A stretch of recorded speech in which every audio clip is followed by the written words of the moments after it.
Hello everyone, मेरा नाम है सुधांशु ओझा और आपका हमारे इस चैनल जनरल स्टडीज पे मैं वेलकम करता हूं।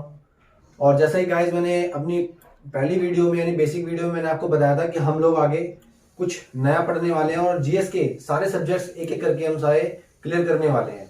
तो उसी सिलसिले में मैं थोड़ा सा आपको इंट्रोड्यूस करता हूँ किस फॉर्मेट में चलेंगे, हम कैसे कैसे सब्जेक्ट्स को हम आगे आगे पढ़ते चलेंगे, जैसे पहला कौन सा, फिर दूसरा कौन सा, फिर तीसरा, फिर चौथा। तो जिससे कि आपको थोड़ा माइंडसेट बन पाए कि हम किस हिसाब से चलने वाले हैं।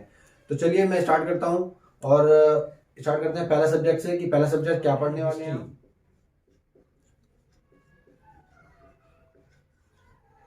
हिस्ट्री पढ़ने वाले हैं। हिस्ट्री काफी स्टैटिक पोर्शन है, इसमें काफी डेट्स हैं, काफी चीजें हैं इसमें पढ़ने के लिए, टाइटल्स हैं, बहुत चीजें आएंगी आगे पढ़ने के लिए।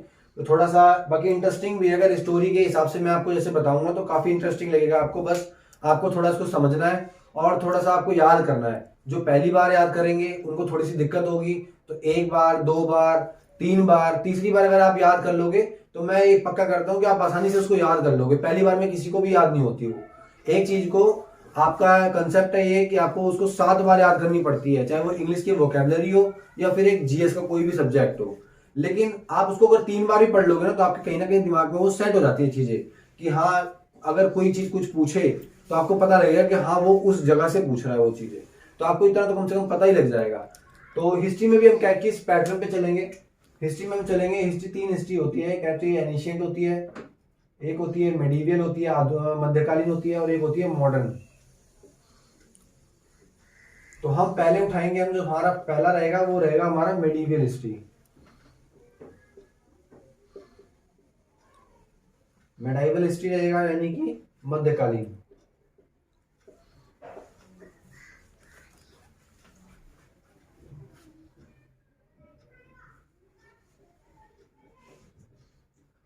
हिंदी दोस्तों थोड़ी सही नहीं है, इसलिए हिंदी आप हिंदी में मत जाइएगा।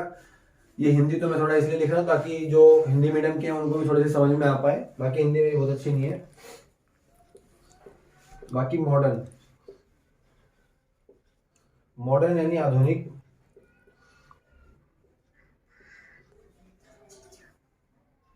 आधुनिक भारत।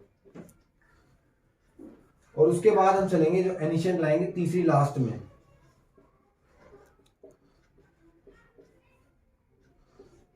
यानी कि पूरा पाषाण काल, या जो हम समझ लेंगे जो सबसे पहले जो एज आए थे, जैसे कि स्टोन एज आएंगे इसके अंदर एग्जांपल, पाषाण काल आ जाएगा, इंडस वैली सिविलाइजेशन आ जाएगा, मगध एम्पायर आ जाएगा, मगध एम्पायर आ जाएगा, मौर्यन आ जाएगा, मौर्यन एम्पायर आ जाएगा जिसमें हम चंद्रगुप्त मौर्य की बात करेंगे। मगध एम्पायर में हम बात करेंगे बिंदुसार, अजातशत्रु, कालाशोकी। स्टोन एज जहाँ से हमने स्टार्ट किया था, हमें लिखना पढ़ना कुछ नहीं आता था, तो हमने उस एज से कैसे स्टार्ट किया जहाँ पे हमें लिखना भी आया, फिर हम पढ़ने भी लगे। उसके बाद आयरन की खोज की गई, चीजें बनाई गई, धीरे धीरे वहां से स्टार्ट होना चालू हो गया। लोगों को पता लग गया कि हमें जानवर पालने चाहिए, अपने फायदेमंद से पालने चाहिए, हमारी चीजों के लिए काफी मदद करते हैं वो। तो ऐसे से धीरे धीरे यहाँ से बढ़ते हुए आएंगे। फिर Indus valley civilisation, Mohenjodaro, Harappa, Kalibangan, Chanhudaro, जो जितने भी सारे ये हैं इनके मेन में चीजें पढ़ेंगे। और बाकी हम थोड़ा बहुत, क्योंकि एनिशिएट में ना सबसे कम एग्जाम्स में कम पूछा जाता है, क्योंकि इसमें स्टैटिक पोर्शन बहुत ज्यादा है। इसमें आप देखोगे अगर इसमें कोई सा भी एक टॉपिक उठाऊंगा तो कम से कम उसमें भी आपको बोर हो जाओगे कि यार कितना इसमें पोर्शन है, लिखने का ज्यादा है और याद करने का भी बहुत ज्यादा है। तो इसलिए सबसे ज्यादा क्वेश्चन आते हैं मॉडर्न से आते हैं, उसके बाद आते हैं मेडिवियल से, और उसके बाद आते हैं एनिशिएंट से। तो मॉडर्न मैंने सेकंड पे इसलिए रखा है क्योंकि इसके कुछ पोर्शन जो है ना वो आपको मेडिवियल में पढ़ने पड़ेंगे। उसको ईस्ट इंडिया कंपनी जब आती है तो 1717 में फारूक सियार जो उसको फरमान देते हैं, तो आपको जब 1717 यही नहीं पता होगा कि फारूक सियार कौन था या किस साम्राज्य में था या क्या था, कैसे था। जब तक आपको ये मेडिवल नहीं पता होगी तो आपको उसको कनेक्ट नहीं कर पाओगे। ईस्ट इंडिया कंपनी जहांगीर के टाइम पर आई थी, तो जब आपको जहांगीर ही नहीं पता रहेगा कौन से सन में था है, और दिल्ली सल्तनत मौर्य एम्पायर का था, मौर्य एम्पायर का था, या फिर किसका था, मुगल का था।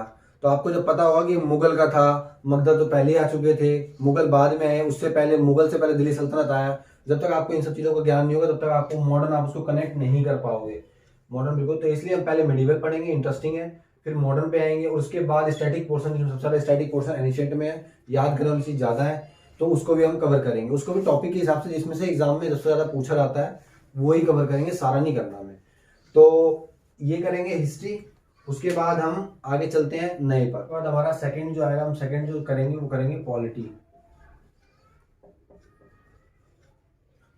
अब पॉलिटी इसलिए सेकंड पे करेंगे क्योंकि पॉलिटी में काफी सारी चीजें हैं जो हिस्ट्री से जुड़ी हुई चीजें हैं काफी।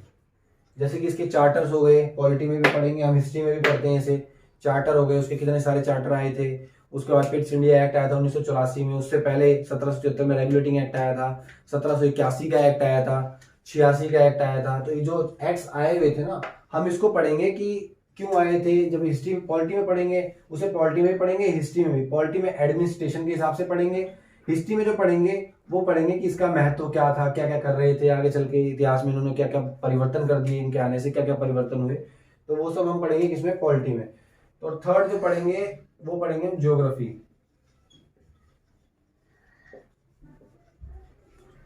ज्योग्राफी में जो दो मैंने आपको बताई थी पिछली प्रीवियस वीडियो में, कि एक इंडियन होती है और एक होती है वर्ल्ड ज्योग्राफी। इंडियन ज्योग्राफी में बहुत ही सिलेक्टेड आइटम हम पढ़ेंगे, बहुत ही सिलेक्टेड आइटम, जिससे कि एग्जाम में क्वेश्चन आते हैं।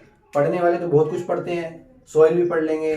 सॉइल में ये पता नहीं कि सॉइल में से क्वेश्चन किस टाइप से आने हैं, तो वो उनको पता नहीं, सिर्फ सॉइल पढ़ लेंगे। 8 तरह की सॉइल होती है, ऐसे ऐसे अपने उसका सारा ब्यौरा पढ़ लेते हैं, लेकिन उससे क्वेश्चन बिल्कुल भी नहीं आना होता। तो जो भी जिससे क्वेश्चन आना होता है ना, सॉइल से भी क्वेश्चन आते हैं, बट आते हैं कि किसमें, जैसे उसके अंदर जो मिनरल्स पाए जाते हैं, किसमें सबसे ज्यादा पाए जाते हैं, किसमें क्या पाया जाता है, ब्लैक सॉइल के अंदर क्या होता है, रीगर सॉइल के अंदर, कॉटन और रीगर सॉइल किसको बोलते हैं। तो ऐसी ऐसी चीजें जो जहां से क्वेश्चन आने होते हैं, जिस टाइप से क्वेश्चन आते हैं, हम उस टाइप पर चलेंगे, ना कि हम और इधर उधर सब पढ़ते चले। अब आता है वर्ल्ड ज्योग्राफी आती है। वर्ल्ड ज्योग्राफी के अंदर जब हम पढ़ेंगे तो इसमें भी आता है जैसे कि कुछ जैसे लैंड फॉर्म्स होते हैं, पहाड़ कैसे बने हैं, किस किस टाइप के पहाड़ होते हैं, वैलीज पढ़ेंगे हम। मतलब इसमें भी काफी हम सिलेक्टेड चीजें ही पढ़ेंगे जहां से क्वेश्चन पूछे जाते हैं। एटमोस्फेयर हो गया, जैसे कि हवाई जहाज कौन से एटमोस्फेयर की कौन सी लेयर में उड़ता है, और आयंस कहाँ मौजूद होते हैं, किसको आयनोस्फेयर बोला जाता है। तो वो चीज इसमें किसमें पढ़ेंगे, वर्ल्ड में पढ़ेंगे। वर्ल्ड में भी काफी कंटेंट है, लेकिन हम सिलेक्टेड आइटम पढ़ेंगे जहां से क्वेश्चन हमेशा पूछे जाते हैं, या फिर संभावना जहां से ज्यादा की होती है। और जो फोर्थ आता है वो आता है इकोनॉमिक्स का। इकोनॉमिक्स बहुत लोग इग्नोर करके ही चलते हैं, क्योंकि इकोनॉमिक्स में बहुत काफी सारी चीजें पढ़नी होती है, बहुत सारी टर्म्स होती हैं इकोनॉमिक्स की, वो पढ़नी होती है। लेकिन हम भी पढ़ेंगे, तुम भी एक तरह से समझो स्केप करके ही चीजें चलेंगे। लेकिन इसके अंदर से कुछ कुछ एरिया होते हैं जो बहुत ही हल्के होते हैं, जहां से हम आसानी से पढ़ के, और अगर 10 क्वेश्चन अगर आ रहे हैं तो उसमें से हम 4-5 तो आराम से सही कर ही सकते हैं। तो बहुत ही अच्छा है वो, अगर 10 में से आप 4-5 भी सही कर रहे हो तब भी आप बहुत अच्छा स्कोर कर रहे हो इकोनॉमिक्स के हिसाब से। और 4-5 कहाँ से आते हैं, जैसे एम्प्लॉयमेंट हो गया, भारत में कितने तरह की एम्प्लॉयमेंट होती हैं। उसके बाद यूनाइटेड नेशंस हो गया, जो मैंने पिछली प्रीवियस वीडियो में सारा डिस्कस किया था वो चीजें। तो वो सब चीजें हम इसमें पढ़ेंगे, बहुत सिलेक्टेड आइटम्स जहाँ से क्वेश्चन अक्सर पूछे जाते हैं, वो यहाँ से आएगा। और पांचवा जो आएगा वो आएगा साइंस। साइंस पढ़ेंगे, इसके बाद हम 5वें नंबर पर हम साइंस पढ़ेंगे। 10th की, 9th और 10th की पढ़ेंगे हम इसमें। 9th और 10th क्लास की दोनों की जो साइंस की बुकें हैं वो सारी करेंगे हम, पहले 9th की फिर 10th। 6ठे नंबर पर हम पढ़ेंगे इंग्लिश, पढ़ेंगे 6ठे नंबर पर। और इंग्लिश के अंदर अब जीएस के अंदर ये पोर्शन नहीं आता, लेकिन 2 जो पोर्शन रहेंगे इसको मैं अलग से ऐड करूंगा। जैसे कि एक इंग्लिश हो गया और एक हो गया सीए मंथली मैगजीन से करेंगे। मैं फॉलो करता हूँ मंथली मैगजीन से, उससे करेंगे, क्योंकि आप डेली डेली करोगे ना तो एक दिन में, मैं लिखता भी हूँ तो डेली डेली क्या होता है, एक दिन के अंदर 10 पॉइंट आप बनाते हो। अब 30 दिन के अंदर आपने कितने बना लिए उसे, एक दिन के अंदर अगर 10 बन गए तो 30 दिन के अंदर 300 टॉपिक बन गए। तो आप 300 टॉपिक की बजाय, 300 टॉपिक ना पढ़ने की बजाय, अगर आप मंथली मैगजीन को फॉलो करोगे, जो खुद ही, अब अगर सफीन हसन आईपीएस सफीन हसन ने कहा है कि अगर जो बड़े बड़े लोग अगर करंट अफेयर को बनाने के लिए बिठा रखे हैं बड़े बड़े इंस्टीट्यूट्स ने, तो आपको उस पर टाइम वेस्ट करने की जरूरत क्यों है। तो उसी को हम फॉलो करेंगे कि मंथली मैगजीन आती है, बड़ी काफी रेस्ट्रिक्टेड आइटम्स रहते हैं इसमें, जो एग्जाम के पर्सपेक्टिव से ज्यादा रहते हैं। तो सीए के अंदर मैं बता रहा था कि काफी सारी चीजें आई थी, और मैगजीन हम कवर करेंगे। मैगजीन 28 पन्नों की होगी टोटल। 28 पन्नों में काफी रेस्ट्रिक्टेड आइटम्स रहेंगे जो एग्जाम के पर्सपेक्टिव से ज्यादा इंपॉर्टेंट है। स्टेट के अंदर जैसे एक स्टेट की लिस्ट होगी तो स्टेट की सारी न्यूज इसके अंदर होगी। सेंटर स्कीम्स होंगी, जो स्कीम्स की जो होंगी वो अलग एक पूरे पन्ने के अंदर रहेंगी। एप्स एंड पोर्टल्स रहेंगे वो अलग। तो काफ़ी आपको समराइज वे में आपको काफ़ी अच्छा लगेगा पढ़ के फॉलो करके। हर महीने के हम लास्ट से स्टार्ट कर देंगे जैसे मैगजीन आएगी। और इंग्लिश में क्या है, इंग्लिश में हम टॉपिक वाइज स्टार्ट करेंगे। जैसे जैसे बड़ी बड़ी किताब नीतू सिंह और की किताबों में दिया हुआ है कि मतलब वर्ब दिया हुआ है, फिर एडवांस दिया हुआ है, फिर प्रेपोजिशन, नाउन प्रोनाउन। तो हम उस टॉपिक के हिसाब से कवर करते रहेंगे। एक एक टॉपिक एक एक दिन में एक एक टॉपिक कवर करेंगे हम। तो आशा करता हूँ कि आपको ये वीडियो पसंद आएगी। अगली वीडियो में हम सीधा स्टार्ट करेंगे हिस्ट्री से। तो चलिए फिर अब मिलते हैं अगली वीडियो में। अलविदा देता हूँ आपसे, मैं सुधांशु ओझा। थैंक यू, जय हिंद।